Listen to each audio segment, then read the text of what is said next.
देखिए, आज हम लोग जिस टॉपिक को डिस्कशन करेंगे वो बहुत ही इम्पोर्टेंट है। और वह इसलिए इम्पोर्टेंट है क्योंकि आज हम लोग गुप्त राजवंश को देखेंगे। गुप्त राजवंश जब हम कहते हैं, भारत का एक जो है महान राजवंशों का ही श्रेणी में गुप्त राजवंश को भी रखा जाता है। होता क्या है, संदर्भ क्या है, संदर्भ को समझने से पहले जो है आई होप कि आप सब जो है वेल एंड फाइन होंगे। तो from the beginning to end तक जो है लेक्चर को बने रहिए ताकि जो है आपको कंटिन्यू एक ऐसा अंडरस्टैंडिंग डेवलप हो। होता है क्या कि यदि आप एक व्यक्ति को जो है लगातार आप सुनेंगे या कंप्लीटली यदि सुनते हैं तो इससे जो है आपको फाइनली जो है कुछ ऐसे चीज तो मिलते ही है। कोई भी लेक्चर हो कंप्लीटली सुनने से क्या होता है कि एक सेंस डेवलप होता है उस चीजों को समझने की।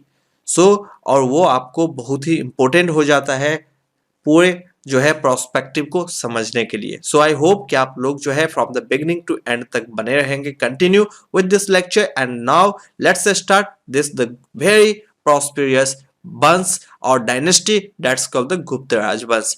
गुप्त राजवंश का इतिहास अब हम लोग देख लेंगे, संक्षिप्त में ही देखेंगे, बहुत बड़ा नहीं खींचेंगे, लेकिन जो है सभी कुछ पर जितने भी इसके मेन पॉइंट है उसको हम लोग फोकस करेंगे। देखिए, गुप्त राजवंश का पहले तो इतिहास को, जब हम पहले इतिहास को पढ़ते हैं तो इतिहास को पढ़ने के लिए जो हमारे दिमाग में सबसे मेन पॉइंट होना चाहिए, इतिहास पढ़ने के बाद हम लोगों को क्या मिलता है। यह प्रश्न तो होता है ना कि इतिहास पढ़ने के बाद हमें क्या मिलता है, यानी कि जो मिलने वाला हो उसी पर फोकस भी करना चाहिए। तो फोकस जो होता है इतिहास पढ़ने के बाद यही देखा जाता है कि उस समय में उस टाइम पीरियड में जो है वो लोगों की स्थिति में, लोगों की जो है बिहेवियर में, लोगों की स्टैंडर्ड ऑफ लिविंग में, ह्यूमन राइट इंडेक्स में, इन तमाम चीजों का जो है वो पॉइंट और उस चीज का लेवल कहाँ पर और कितना रहा। तो यही मेन पॉइंट हो जाता है हिस्ट्री को पढ़ने के पीछे कारण यही है। अब देखिए, जब हम हिस्ट्री को पढ़ते हैं तो कोई ना कोई कारण से ही जो है कुछ होता है इतिहास में। बेमतलब में जो है कोई किसी को जाकर जो है एक फाइट या एक जो है जोरदार तमाचा तो नहीं मार सकता है। कुछ कारण होगा तभी तो किसी ने किसी को जो है मारा होगा या कोई मार खाया होगा। तो ये जो है तमाम सारी बातें हैं जो समझने के लिए। गुप्त वंश को जब हम लोग समझते हैं तो यह एक इंटरेस्टिंग भी है। क्यों है इंटरेस्टिंग? क्योंकि देखिए, बहुत सारे समय पहले जब प्राचीन भारत के इतिहास हम लोग देखते हैं, राजवंशों का इतिहास भी हम लोग देखते हैं। राजवंशों के इतिहास को समझने के बाद जो है कोई परिस्थिति यदि डेवलप होता है नेशंस में, अभी हम क्या कहते हैं, अभी हमने जो है काफी सारे लोग जो है कुछ दिन पहले तक कहते हुए और बोलते हुए आप लोगों ने सुना होगा कि भारत में जो है एक प्रकार से बहुत बड़ा समस्या है, और वो है कि यहाँ पे नेशनलिस्टिक पॉइंट जो है, नेशनलिस्टिक आइडिया जो है उसको जो है हानि पहुंचाया जा रहा है। बहुत सारे किताबों में भी कुछ ऐसे चीज पढ़ाए जा रहे हैं जो बहुत बड़ा जो है लोगों को समझने में, और जो नए जनरेशन है उसको पूरी तरीके से ट्रू इतिहास जो है, ट्रू हिस्ट्री नहीं बताया जाता है। तो होता क्या है, 2014 के अंदर इलेक्शन होता है और उसमें एक नेशनलिस्टिक पार्टी जो है वो विजय होकर जो है भारत के प्रधानमंत्री बन जाते हैं। यही सेम चीज होता है इतिहास को भी देखने के लिए। तो यहीं पर हम देखेंगे कि आखिर जो है किन लोगों का विजय हुआ, किन लोगों ने जो है समय को बदल दिया अपने पावर के आधार पर। तमाम सारी बातें हो जाता है जो बहुत ही महत्वपूर्ण होता है हिस्ट्री को जानने और पढ़ने के बाद। देखिए, यहाँ पे गुप्त राजवंश जो है वह भी एक प्रकार का ऐसा ही जो है उद्भव माना जाता है भारत के इतिहास के अंदर।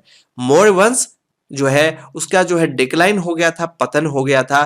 तो पतन के बाद जो है, मौर्य वंश के पतन के बाद जो है वो काफी समय तक भारत में जो है वो यूनिटी नहीं रहा, यानी कि बहुत सारे लोग जो है कमजोर कमजोर जो है वो शासक यहाँ पे बन गए। तो यदि कमजोर शासक होगा शासक बहुत सारे होंगे लेकिन सभी कमजोर होंगे, तो सब अपने आप को जो है महान बताएंगे, तो कोई दूसरे को जो है सम्मान नहीं देगा। तो यदि एक ऐसे ताकतवर को होना आवश्यकता हो जाता है, कहीं पर भी राजनीति में हो या सामाजिक विचारधारा या अवस्था में हो, कि जिसको जो है शक्तिवान लोग समझे, तो क्या होता है कि उस वजह से जो है वो तमाम सारे लोग जो है वो उस वंश को जो है यूनिटी जो है एकता का भाव प्रकट होता है। तो यहीं पर होता है क्या कि मौर्य वंश जो है डिक्लाइन कर गया, तो अब यहाँ पर जो है लोगों के बीच में कोई ऐसा जो है शक्तिशाली शासक नहीं रहा।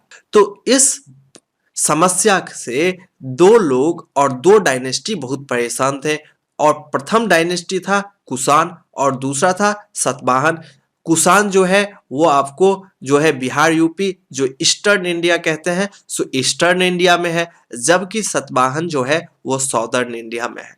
अब जब रिलेशन देखते हैं कि ईस्टर्न इंडिया और साउदर्न इंडिया में क्या रिलेशन है, देखिए दोनों तरफ से जो है यह माना जाता है कि क्योंकि अभी कमजोर हो गया, वो रूम में बैठे हुए हो और गेट पर जो है बिल्कुल गेट खुला हुआ है और कोई भी जो है उस गेट की रक्षा करने वाला नहीं है, तो आपको सबसे ज्यादा जो है भय लगेगा। सो यही कंडीशन यहाँ पर हो जाता है कि सतवाहन जो है ईस्ट में साउथ में है, जबकि कुषाण जो है वो ईस्ट में है, जबकि इसका जो पूर्वी भाग पश्चिमी भाग है, पश्चिमी भाग यानी कि पाकिस्तान पर कोई ताकतवर जो है वो शासक नहीं है। तो इस समस्या को देखते हुए इन्हें लगता है कि कोई आक्रांता जो है देश पर हमला कर सकता है और जो है हम लोगों पर जो भी जो है वो समस्या आ जाएगा। प्रत्योत्तर काल के उपरांत जो है तीसरी शताब्दी ईसा पूर्व में जो है तीन राजवंश का उदय हुआ होता है, और उस राजवंश में जो है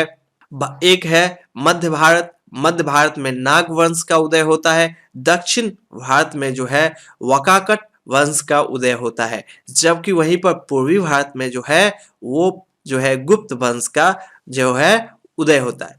तो मौर्य वंश के पतन के पश्चात जो है जो भी राजनीतिक राजनीतिक एकता यानी कि यूनिटी जो है वो समाप्त हो गया है, उसको पुनः स्थापित करने का जो है गुप्त वंश को स्रोत माना जाता है। तो गुप्त वंश क्यों आवश्यकता है और हम लोगों को क्यों पढ़ना चाहिए, गुप्त वंश के बारे में हम लोग क्या जान सकते हैं, यह पूरी घटना को और कंक्लूसिव जो है एक एनालिसिस को देखने के बाद हम लोगों को यह अर्थ तो मिल गया कि आखिर जो है गुप्त वंश पढ़ने के बाद हमें क्या मिलने वाला है। तो हमें मिलने वाला है, ये सीखने को मिलने वाला है कि जब भी कोई भी ऐसा जगह जहाँ पे सभी जो है लोग कमजोर हो जाते हैं, तो फिर बाहरी वाले ताकत जो है ऐसे आक्रांता जो है उन लोगों के लिए एक सुनहरा मौका हो जाता है। सो यही जो है नेशनल प्रोस्पेक्टिव है और नेशनलिस्टिक आइडिया एंड सेंटिमेंट है। सो अब बात आता है गुप्त साम्राज्य की नींव तीसरी सदी में के जो है चौथे चौथे दशक तथा जो है उसकी उत्थान जो है वो चौथी शताब्दी की शुरुआत में हुआ। सो अब आता है कि गुप्त साम्राज्य का जो नींव है वो तीसरी सदी के चौथे जो है वो दशक में पड़ा हुआ था, जबकि गुप्त वंश का प्रारंभिक राज्य जो है वो आधुनिक उत्तर प्रदेश और बिहार में है। अब माना जाता है, अब कुछ संक्षिप्त में हम लोग देख लेते हैं कि देखिए चंद्रगुप्त ये गुप्त वंश जो है धारण है, यानी कि इसका गुप्त वंश का जो है वो माना जाता है कि इसका गोत्र जो हुआ था, सो गोत्र जो था वो धारण था। क्योंकि धारण इसलिए था क्योंकि अब यहाँ पर होता है क्या है, आगे चलने के बाद हम लोगों को देखने को मिलता है कि जो ईस्टर्न नेशंस ईस्टर्न जो है वो डायनेस्टी जो है वो साउदर्न डायनेस्टी के बीच में जो है मैरिज जो है वो करती है। सो यहाँ पर जो है एक है चंद्रगुप्त द्वितीय की पुत्री जो है प्रभावती, जिनका विवाह जो है वकाकट वंश जो है रुद्रसेन द्वितीय से हुआ था, और तब जो है प्रभावती गुप्त ने अपने पिता का गोत्र जो लिखा था वो वहां पर जो है धारण लिखा था। तो इससे पता चलता है कि उनका जो है वंश क्या था। लेकिन उससे भी महत्वपूर्ण पॉइंट आता है कि इस बात का समर्थन जो है कौमुदी जो है महोत्सव नाटक और जो है चंद्र व्याकरण में भी होता है। तो इस वजह से जो है यह बात पता चलता है स्कंद गुप्त के द्वारा जो है हुनों की पराजय का जो है चंद्रगोमिन की व्याकरण में स्पष्ट जो है गुप्त वंश को एक जाट होने का जो है सिद्ध किया गया है। सो अब आप समझ सकते हैं कि गुप्त वंश एक प्रकार के जो है पहले पॉइंट तो है कि गुप्त वंश जो है एक जो है बिजनेस जो है वो फैमिली से बिलोंग करता था। ओके, और सेकेंड पॉइंट है कि गुप्त वंश जो है वो एक प्रकार से जो है जो लिंक निकला है वो कहीं ना कहीं शायद तो वो जाट जो आज देखते हैं, सो यही जाट मूल के ही लोग हुआ करता था। सो यहाँ पर जो है अब होता है क्या है कि साम्राज्य का जो है इस साम्राज्य को यानी कि गुप्ता काल को जो है भारत के अंदर जो है और भी एक कारण है जिसके वजह से बहुत महत्वपूर्ण माना जाता है, और वह कारण है कि यह शक्तिशाली तो था ही गुप्त वंश, लेकिन शक्तिशाली होने के साथ साथ जो है यह जो है श्री गुप्त, ओके, शक्तिशाली तो था ही, लेकिन जो है यहाँ पे आप चंद्रगुप्त प्रथम को यदि देखते हैं, चंद्रगुप्त का जो है स्थापना कैसे हुआ, तो सबसे पहले ये प्रयाग के निकट ही हुआ था, और इसके सबसे प्रथम जो किंग हुए वो श्री गुप्त हुए। और श्री गुप्त हालांकि प्रभावती गुप्त के पूना ताम्रपत्र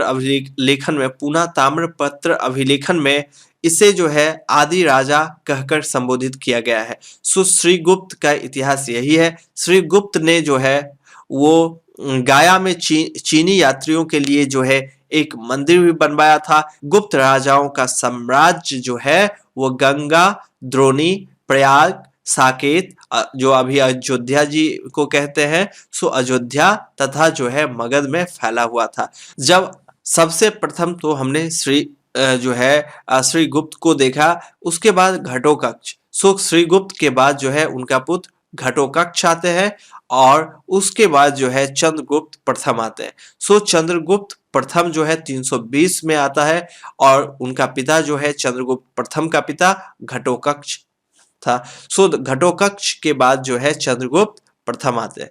सो चंद्रगुप्त जो है वंशावली में जो है पहला स्वतंत्र शासक जो है रूप में स्थापित होता है, क्योंकि इससे पहले माना जाता है कि काशी का ही एक छोटे से जो है जगहों पर शासन किया करता था गुप्ता वंश, और जो है कुछ किसी दूसरे राजा के अंदर जो है वो शासन किया जाता था।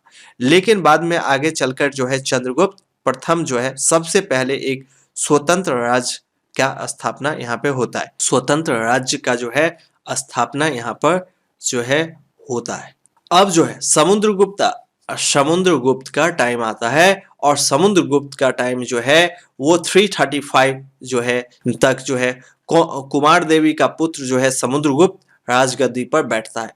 तो समुद्रगुप्त के बारे में बहुत बड़ी बड़ी कहावत है, और समुद्रगुप्त के बारे में ये कहावत है कि इन्हें जो है वो नेपोलियन का भी उपाधि दिया जाता है, यानी कि इन्हें नेपोलियन भी कहा जाता है, वो नेपोलियन के नाम से भी संबोधित किया जाता है, क्योंकि यह एक बहुत ही शक्तिशाली राजा के रूप में जाने माने जाते हैं। लेकिन जो है समुद्रगुप्त सिर्फ एक अच्छे राजा नहीं थे, बल्कि वो जो है एक कवि और जो है संगीतज्ञ भी थे। तो इस वजह से जो है भारत के अंदर यदि हम स्वर्णीय काल देखते हैं तो यही जो है गुप्ता डायनेस्टी को स्वर्णीय काल माना जाता है। तो यही कारण है। आई होप कि आप लोगों को काफी कुछ जानने और समझने को मिला होगा। तो मिलते हैं आगे, तब तक के लिए जय हिंद, जय।